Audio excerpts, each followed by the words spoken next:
নমস্কার বন্ধুরা, অভিনব জ্যোতিষ ব্লগে তোমাদের সবাইকে আবার একবার স্বাগত জানিয়ে আজকে নতুন আর একটা ব্লগ শুরু করছি। আজকে বুধবার, ঘড়িতে প্রায় ওই 10:30টার মতো বাজতে যায়। দাদা আজকে অফিস বেরোবে, কিন্তু একটু লেটে, অন্য দিনের থেকে ওই মোটামুটি 1:30টা করে বেরোবে, 1টার সময় খেতে বসবে।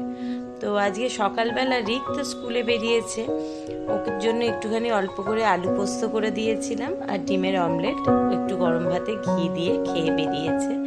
একটু অল্প করে সঙ্গে টিফিনও দিয়ে দিয়েছি, একটু চিড়ে দিয়ে, দই দিয়ে, কলা দিয়ে, টিফিন বক্সে সামান্য 2-1টা বাতাসা দিয়ে মেখে দিইনি, চিড়েটাকে ধুয়ে দই দিয়ে তার মধ্যে একটু স্লাইস করা কলা দিয়ে দিয়েছি আর 2-3টে বাতাসা, সেটাই ও টিফিনে খাবে।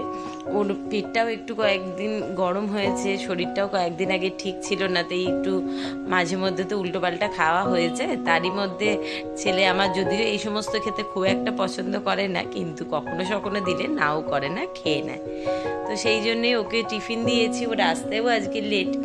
তো আমরা মনে করলাম আমাদের খাবার জন্য কি রান্না করব, চিন্তা ভাবনা করতে করতে দাদাকে বলেছিলাম আজকে আর বাজারে যেতে হবে না, কারণ গত কয়েকদিন ধরেই দাদার এত ভীষণ বারবারে বাজার দোকান হাট দৌড়াদৌড়ি করতে হচ্ছিল যে সেও বেচারা একটুখানি কাহিল হয়ে গেছে।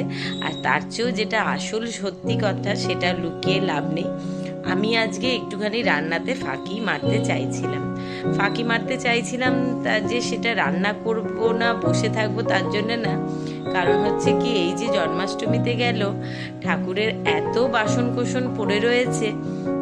গতকাল মঙ্গলবার দিন আসলে সত্যি কথা বলতে সেভাবে কোনো কাজই করিনি, কারণ সোমবার দিন জন্মাষ্টমীর পুজো মিটিয়ে সমস্ত কিছু গুছিয়ে রাত্রে খাবার দাবার খেয়ে হেসেল তুলে ঘরে যেতে যেতে প্রায় 2টো বেজে গেছিল। তারপরে সকাল থেকেই হয়েছিল কেবিল ফল্ট, বৃষ্টি, দাদা তাড়াতাড়ি বেরোবে, বাইরে তো মিটিং মিছিল সবসময়তে লেগেই রয়েছে, আর এইটা লেগে থাকাও উচিত যতদিন না সঠিকভাবে আমরা জাস্টিস পাচ্ছি বা ওই মেয়েটির জন্য তার সুবিচার এনে দিতে পারছি, এইটা তো থাকবে, এটা খুব স্বাভাবিক। আর এটা যেন ঠিক ততদিনই আমরা চালিয়ে নিয়ে যেতে পারি, ভগবান যেন সেই শক্তি সাহসটুকু দেয়, সেই কামনাই করি।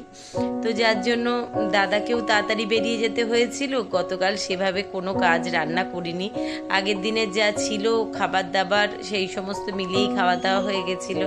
রাত্রিবেলাও আর তেমন গা করছিল না বলে ঠাকুরের তেমন বাসন কোসন ধোয়া হয়নি। তো আজকে মনে করলাম যে সকালবেলা তাড়াহুড়ো করে একটু রান্নাবাটি করে নিয়ে বেলার দিকে বসবো বাসনগুলো ধুতে। যদিও মা বারবার বলছে যে মা ধুয়ে দেবে, তাও মনে করলাম মায়ের শরীরটাও তো খারাপ, কতটাই আর তার ঘাড়ে চাপিয়ে দেওয়া যায়, বা ঠাকুরের বাসন তো অনেক পড়েছে। তো যদি দুজন মিলে করি, আমি ঝটপট বাসনগুলো মেজে পরিষ্কার করে দিলে মা ধুয়ে পরিষ্কার করে নেবে। তো সেই জন্যেই তাড়াহুড়ো করে রান্নাবান্না করব বলে আজকে বিশেষ কিছু রান্নার জোগাড় করব না, এমন চিন্তা ভাবনা করে কাজকর্ম শুরু করেছিলাম। তাই জন্যই দাদাকে বললাম যে আজকে ডাল চচ্চড়ি করব, আর সেই সঙ্গে একটু আলু ভাজা ডিম ভাজা করে নেবো, তাহলেই খাওয়া হয়ে যাবে। আর এই ডাল চচ্চড়িটা এখন রিক আমার সঙ্গে সঙ্গে তোমাদের দাদাও দেখছি বেশ পছন্দ করছে, সেই জন্যই ঝটপট ডাল ভিজিয়ে জলখাবারে সবাইকে পাউরুটি কলা মাখন চা দিয়ে দিয়েছিলাম। খেতে খেতে ডালটা ভিজেও গেছে, যেহেতু মুসুর ডাল, আর পাতলা পাতলা করে আলু পেঁয়াজ একটু কাঁচা লঙ্কা টমেটো একটু রসুন 2-4 কোয়া থেতো করে মশলাটা কষিয়ে ডাল দিয়ে ভেজে বসিয়ে দিলাম। জানি ওটা ফুটতে ফুটতে আর একটু আলু ভাজার গোল গোল করে আলু কেটে নেবো, ব্যাস ডিম ভাজা। ভাত তো রিক যখন বেরোচ্ছিল সকালেই হয়ে গেছে, তাহলেই কাজ কমপ্লিট। কিন্তু কে শোনে কার কথা, দাদা বেরিয়েছিল বাজারে, বাজারে না, যাচ্ছিল দোকানে, 2-1টা মায়ের ওষুধ আনবার ছিল সেই জন্য। আর ফেরার পথে অনেক দিন ধরে তার ছেলে বায়না করছিল যে বাবা অনেক দিন লোটে মাছ খাওয়া হয় না, এখন বাজারে সেভাবে দেখতেও পাওয়া যাচ্ছিল না। তো দাদা 2-1 দিন চেষ্টাও করেছিল, কিন্তু খুঁজে পায়নি। আর এদিকে দাদা বাজার থেকে ফেরবার পথে যখন বাজারের লোটে মাছ দেখতে পেয়েছে, সেটা কিনে নিয়ে এসে হাজির করে আমার কাজ তো বাড়িয়েইছে, সেই সঙ্গে আবার শুরু হয়ে গেছে তেরে বাইরে বৃষ্টি।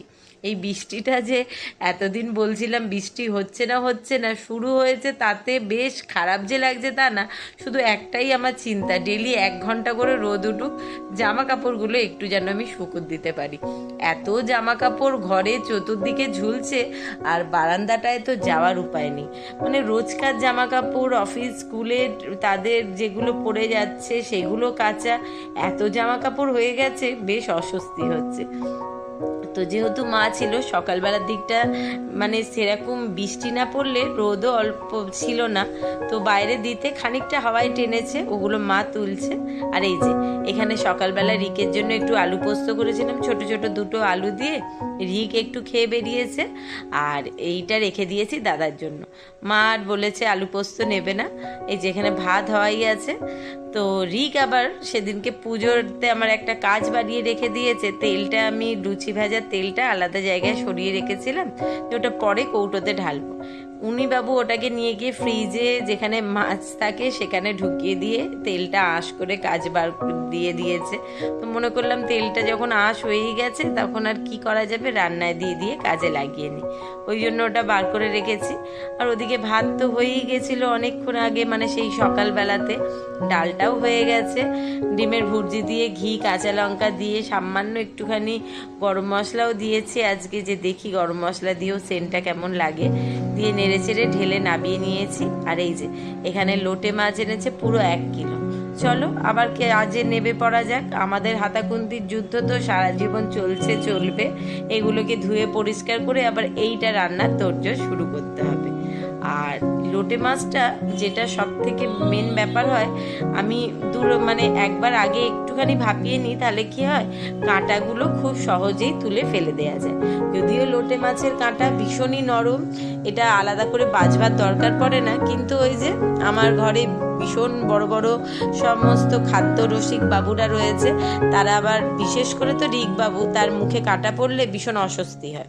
তো সেই জন্য করি কি, একটুখানি গরম কড়াতে মাছগুলো ছড়িয়ে দিই, 1-2 মিনিটের মধ্যেই মাছটা থেকে জল বার করে বেশ নরম মতো হয়ে যায়, তখন ওই মাঝখানের বড় কাঁটাটা তুলে ফেলে দিয়ে তারপর রান্না করি।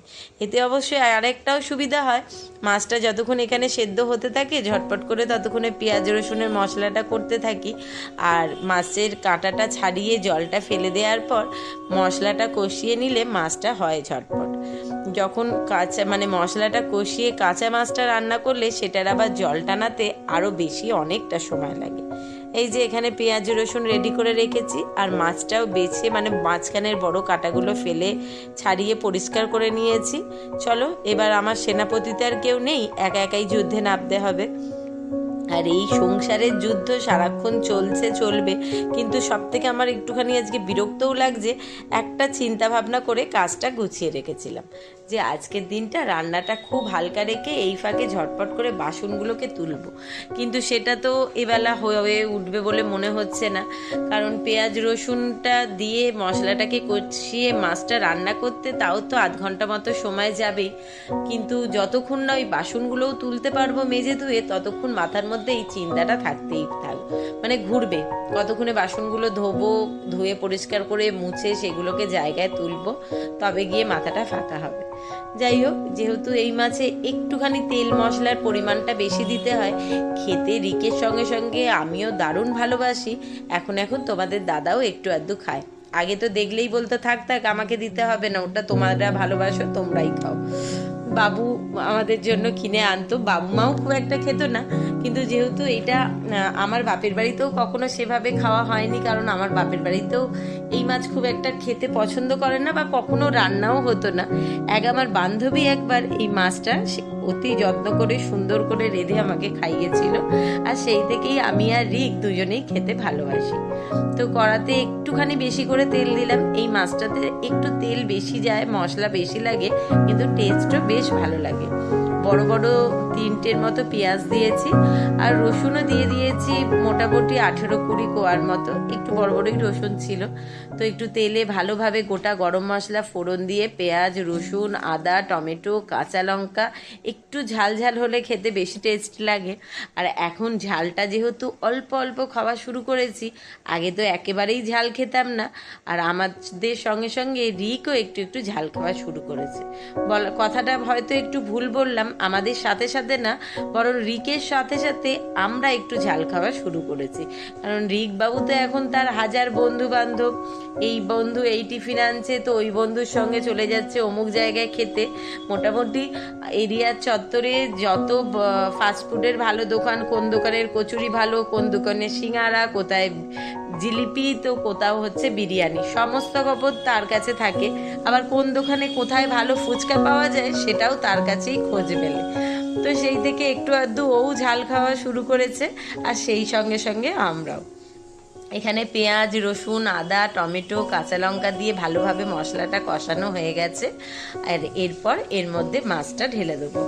প্রথমে যে তেলটা দিয়েছিলাম, কারণ পেঁয়াজটা একটু ভাজতে তো তেল লাগে, তারপরে আরও 1 চামচ 1.5 চামচ মতো তেল দিয়ে মশলাটাকে কষিয়েছি, কারণ একটু তেল তেলে হলে বেশ ভালোই লাগে খেতে। আর এবার মাছটা দিয়ে মশলাটার সঙ্গে ভালোভাবে কষাবো। অনেকেই বলে নাকি এই মাছের মশলাটাতে ধনে জিরে গুঁড়োও দেয়, কিন্তু আমার আবার সব কিছুতে ধনে জিরে গুঁড়োটা খুব একটা পছন্দ না। তো আমি একটু পেঁয়াজ, আদা, রসুন, কাঁচা লঙ্কা, টমেটো দিয়ে একটু ভালোভাবে কষা কষা করে নেবো। আর সেই সঙ্গে পরিমাণ মতো দিয়ে দিয়েছি লবণ, সামান্য 2-4টে দানার মতো চিনি, আর পরিমাণ মতো হলুদ গুঁড়ো, লঙ্কার গুঁড়ো, আর সঙ্গে সঙ্গে দিয়েছি প্রায় 1-1.5 চামচ মতো লাল কাশ্মীরি লঙ্কার গুঁড়ো। সেই দিয়ে এবার মশলার সঙ্গে মাছটা ভালোভাবে ভাজা ভাজা করে একদম রেডি হয়ে গেছে। ওপর দিয়ে গরম মশলা গুঁড়ো ছড়িয়ে দিয়েছি, গ্যাসও বন্ধ করে দিয়েছি। এবার একটু ছড়িয়ে দেবো লেবুর রস। এই লেবুর রসটা পড়লে মাছের স্বাদটা কয়েকশো গুণ বেড়ে যায়, আর এর যা টেস্ট হয় সেটা আর বলে বোঝানোর উপায় নেই। যাই হোক, রান্না কমপ্লিট, দাদাও এসে বসে রয়েছে। চলো দাদাকে খেতে দিয়ে তারপর আমরা খাওয়া দাওয়া করে দেখব কাপড় চোপড় বদলে এসে যদি বাসনগুলো ধুয়ে পরিষ্কার করে ঠিক করা যায়। ওবেলা আবার একটুখানি সোনার দোকানেও যাওয়ার আছে, তাই জন্য বেশি বিকেল করব না, দুপুরই কাজগুলোকে সেরে ফেলবো।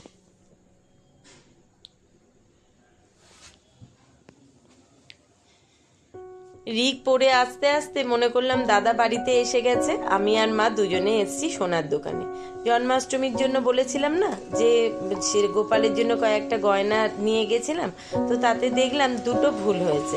একটা হচ্ছে গোপালের বাঁশিটা ওর হাতে একটু দেখছি ছোট, তো ওর জন্য 1 সাইজ বড় একটুখানি বাঁশি নেবো। আর সেই সঙ্গে সঙ্গে মায়ের কানেরগুলোও দোকানে দিয়ে গেছিলাম একটু ঠিক করবার জন্য, সেটা হয়ে গেছে, নিতে এসেছি। আজকে মায়ের চুড়িটাও একটু হাতে ছোট হচ্ছিল, তো ওটাও এই যে চুড়িটাও একটুখানি ঠিক করাতে দিতে এসেছি। আর একটা ভুল হয়েছিল, সবসময়তেই গোপালের পায়ের মল কিন্তু পায়ের 2 রকম সাইজ নিতে হয়, একটা একটু ছোট, একটা একটু বড়। তো আমি যেহেতু ওই জোড়া সেট সেই একই মাপে নিয়ে চলে গেছিলাম, তাই পুজোর দিনকে মলটা নিয়ে গিয়েও গোপালকে পরানো হয়নি, তাই ওইগুলোই একটুখানি চেঞ্জ করতে এসছি। আর রিকও এই রাস্তা দিয়ে পড়ে যেতে যেতে আমাদেরকে সোনার দোকানে দেখতে পেয়ে নেমে পড়েছে টোটো থেকে, আমাদের সঙ্গেই রয়েছে, দেখা হয়ে গেছে, ভালোই হয়েছে। একবারেই জিনিসপত্র বদলে ঠিকঠাক করে একসঙ্গে বাড়ি ফিরবো। দাদাকে ফোনে জানিয়ে দিয়েছি রিক আমাদের সঙ্গে আছে, আর রিক বাবু আছে যখন তার বায়না যে মা তাহলে যাবার সময় কিন্তু তোমাকে কিছু আমাকে কিনে খাইয়ে নিয়েই বাড়ি ফিরতে হবে। তো তার কথা তো সব সময়তে ফেলা যায় না, কারণ রিক বাবু বিশেষ কিছু বায়না না, তার হচ্ছে বাড়িতে ফেরার সময়তে একটু ফুচকা খেয়ে যাবে। আর এই ফুচকা খাওয়ার সঙ্গে পাগল তো আমি, আমার মা দুজনেই। বাইরে বেরোলেই সব সময়তেই 3 জনের একটা ডিমান্ড থাকে, এসছি যখন অবশ্যই একটু ফুচকা খেয়ে যাব। এই যে এখানে প্রচুর সাইজের বাঁশি দেখিয়েছে, এরই মধ্যে থেকে ওই যে বাঁশিটা আমরা নিয়ে গেছিলাম তার থেকে 1-2 সাইজ একটু বড় বাঁশি নেবো, আর মলটাকে চেঞ্জ করব। সোনার দোকানে আসলেই বিভিন্ন রকম জিনিস চোখে পড়ে, তারই মধ্যে কিছু জিনিস ঠিক করবারও থাকে, নেবারও থাকে। সেই রকম মনে করেছি এবারও তো পুজো এসে যাচ্ছে, পুজো আসবার আগে কিছু সোনার দোকানে জিনিসপত্র এসে দেখে চেঞ্জ করব। আর সেই সঙ্গে সঙ্গে আমার একটা আংটি বানাতে দেওয়ার আছে, সেটাও নিয়ে যাব। যাই হোক, চলো আজকের ব্লগটা তাহলে এখানেই শেষ করছি। সবাইকে শুভরাত্রি জানিয়ে সকলে ভালো থেকো, সুস্থ থেকো। খুব শিগগিরই নতুন আর একটা ব্লগ নিয়ে ফিরে আসব। তার আগে ভিডিওটা ভালো লাগলে অবশ্যই একটা লাইক করো, কমেন্ট বক্সে তোমাদের মতামত জানিও। সেই সঙ্গে যারা ইউটিউব থেকে দেখছো তারা চ্যানেলটাকে সাবস্ক্রাইব করে দিও, পাশে থাকা বেল বাটনটাকে অল করে দিও। আর যারা ফেসবুক থেকে দেখছো তারা পেজটা অবশ্যই ফলো করো। টাটা, সকলে অবশ্যই ভালো থেকো।